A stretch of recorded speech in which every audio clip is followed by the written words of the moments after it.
Hello everyone, आप सभी का स्वागत है हमारे YouTube channel the simplified Hindi में।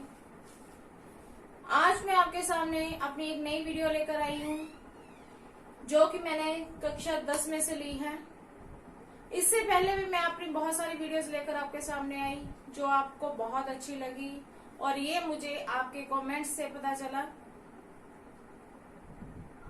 आज जो मैं वीडियो आपके सामने लेकर आई हूँ ये कविता है जो कि निराला जी द्वारा रचित है और कक्षा 10 की है।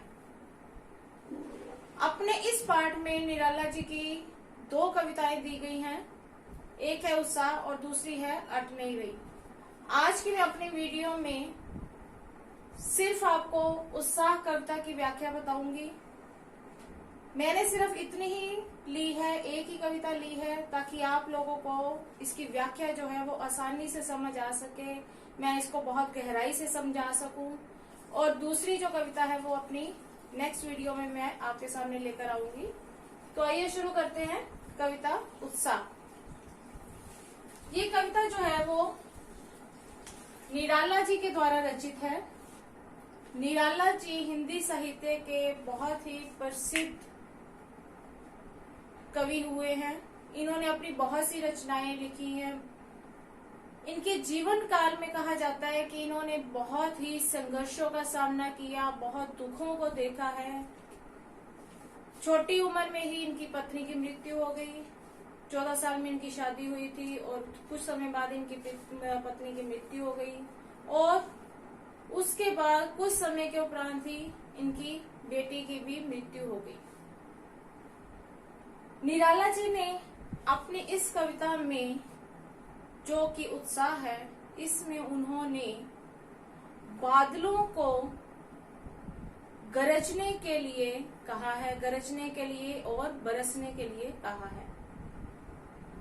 इस कविता के द्वारा एक और तो जो निराला जी हैं वो लोगों के अंदर उत्साह भरना चाहते हैं और दूसरी ओर उन्होंने बादलों से तेज बरसने के लिए कहा है ताकि वो इस तप्त धरती को, गर्मी से परेशान लोगों को, व्याकुल लोगों को कुछ राहत दे सके।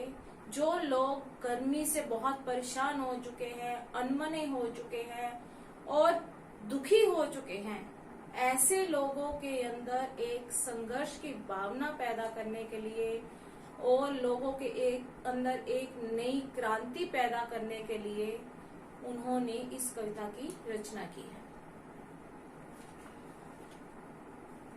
देखिए कविता के पहले जो पैराग्राफ है उसमें कवि ने क्या कहा है। बादल गरजो, हे बादलों तुम बहुत जोर से गरजो, घेर घेर गोर गगन धराधर ओ। घेर घेर यानी कि घिर घिर कर, धराधर ओ, धराधर किसको बोला गया? बादलों को। हे बादलों तुम पूरे आकाश को, घेर घेर घोर गगन, तुम पूरे आकाश को घेर लो और धराधर और तुम बहुत जोर से गरजो, बहुत जोर से बरसो। ललित ललित काले घुंघराले, बाल कल्पना कैसे पाले। यहाँ पर बादलों की तुलना एक छोटे बच्चे के साथ की गई है जिसके बाल जो है वो बहुत ज्यादा काले और घुंघराले हैं। कवि क्या कहते हैं कि ललित ललित काले घुंघराले, कि तुम्हारे बाल जो हैं वो बहुत ही सुंदर हैं और घुंघराले हैं। ललित का अर्थ क्या है यहाँ पर? सुंदर। ललित का अर्थ है सुंदर। कहते हैं कि तुम्हारे बाल बहुत ही काले और घुंघराले हैं और बहुत ही सुंदर हैं। बाल कल्पना कैसे पाले, कहते हैं कि तुम्हारे जो बाल हैं वो अपने बालों के अंदर तुम एक छोटे बच्चे किसी कल्पना लिए हुए बैठे हो।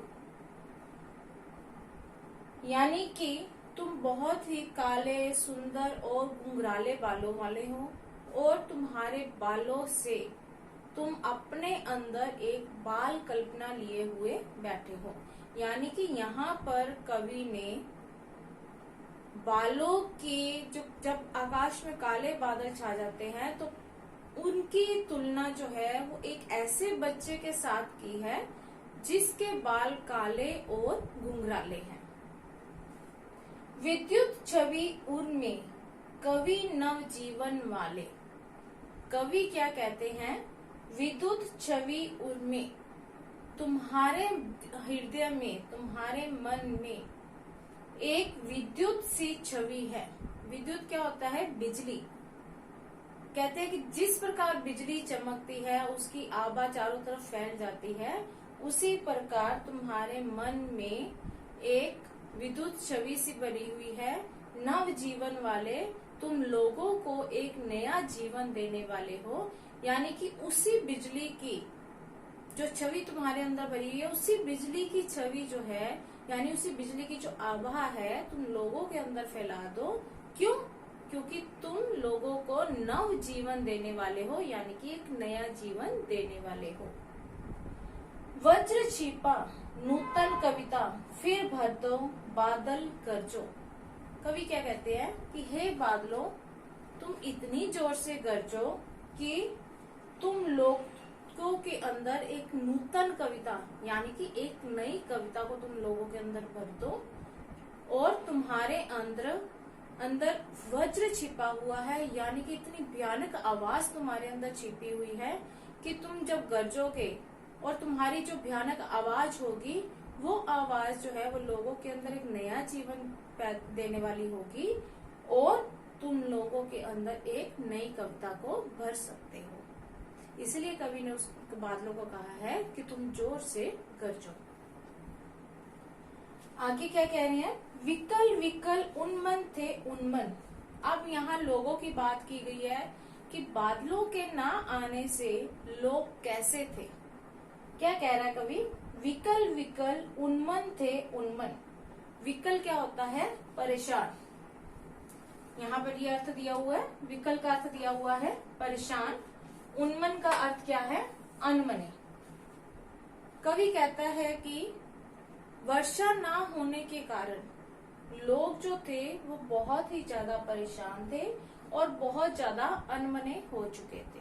यानी कि उनका किसी भी काम में कोई भी मन नहीं लगता था। क्यों? क्योंकि वो गर्मी से परेशान हो चुके थे।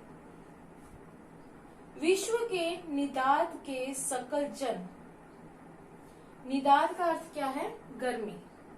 कहते हैं कि विश्व के सकल जन, यानी कि विश्व के जितने भी लोग हैं, सारे के सारे लोग गर्मी से बहुत ज्यादा परेशान हो चुके थे। क्यों परेशान थे? क्योंकि बादल नहीं बरस रहे थे, बादल नहीं आ रहे थे, वर्षा नहीं हो रही थी। आए अज्ञात दिशा से अनंत के कण। तब कवि बादलों को कहता है कि तुम किसी अज्ञात दिशा से आओ, अनंत के घन, कि तुम किसी अज्ञात दिशा से आओ और तपती हुई धरती पर बरस जाओ। तप्त धरा जल से फिर शीतल कर दो। वो कहता है किसी अज्ञात दिशा से तुम आओ और तप्त धरा, यानी कि गर्मी से तपती हुई जो जमीन है उसे तुम फिर से शीतल कर दो। यानी कि तुम वर्षा करके, बारिश करके तुम उस तपती हुई जमीन को फिर से शीतल कर दो और बादल गरजो।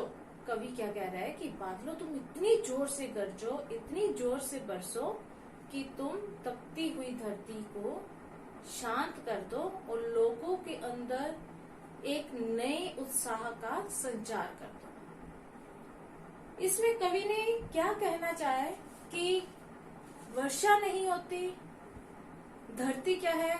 गर्म रहती है, तपती रहती है, उसके अंदर से आग निकलती रहती है। जब बहुत ज्यादा गर्मी होगी तो लोग अनबने से हो जाएंगे, गर्मी से परेशान हो जाएंगे, वो कोई भी काम नहीं करेंगे। और ये होता है कि बहुत ज्यादा गर्मी होने से मनुष्य का मन किसी भी काम में नहीं लगता, लोगों के अंदर स्फूर्ति नहीं होगी, तो वो काम कैसे करेंगे। इसीलिए कवि ने लोगों के अंदर एक नया उत्साह भरने के लिए बादलों से कहा है कि तुम आओ, जोर से गरजो। तुम्हारी गर्जना से लोगों के अंदर एक नया उत्साह होगा और तुम जोर से बरसो। क्यों बरसो? कि लोगों की जो गर्मी से परेशान है, उनकी इस परेशानी को दूर करो, लोगों को शीतलता दो, तपती हुई धरती को शीतल कर दो। इस कविता में कवि ने जो बताया है किस प्रकार बादलों को लोगों के अंदर एक उत्साह बनने के लिए कहा है, इसकी पूर्ण व्याख्या जो है वो मैंने आपके आगे की पूर्ण व्याख्या आपको बताई और बहुत ही सरल शब्दों में उस व्याख्या को आपके सामने लाया ताकि आप लोग उस व्याख्या को आसानी से समझ सको। शब्दों के अर्थ भी मैंने आपके सामने रखे हुए हैं, ब्लैक बोर्ड पे आपके सामने लिखे हुए हैं, ताकि आपको कविता को समझने में किसी परेशानी का सामना ना करना पड़े। शब्द समुदाय जो है वो आपके सामने है, इससे आपको कविता को समझने में और ज्यादा आसानी होगी। आशा करती हूँ कि आपको मेरी ये वीडियो पसंद आएगी। अगर ऐसा है तो फोन उठाइए और मेरे इस वीडियो को लाइक कीजिए। और एक बार फिर से आपको कहूंगी कि अपने कमेंट्स ज्यादा से ज्यादा दीजिए ताकि मुझे ये पता चल सके कि आपको मेरी वीडियो कहाँ तक, किस हद तक पसंद आ रही है, आपको कितनी अच्छी लग रही है। शेयर करना तो भूलिएगा मत, आप शेयर करेंगे तो दूसरे लोगों तक ये वीडियो पहुंचेगी। सब्सक्राइब कीजिए, बेल आइकन के बटन को दबाना तो बिल्कुल मत भूलिए ताकि जो मेरी आने वाली वीडियोस है वो आप तक आसानी से पहुंच सके। एक बार फिर से आपके सामने इसी का दूसरा भाग लेकर आऊंगी अपनी अगली वीडियो में। तब तक के लिए धन्यवाद।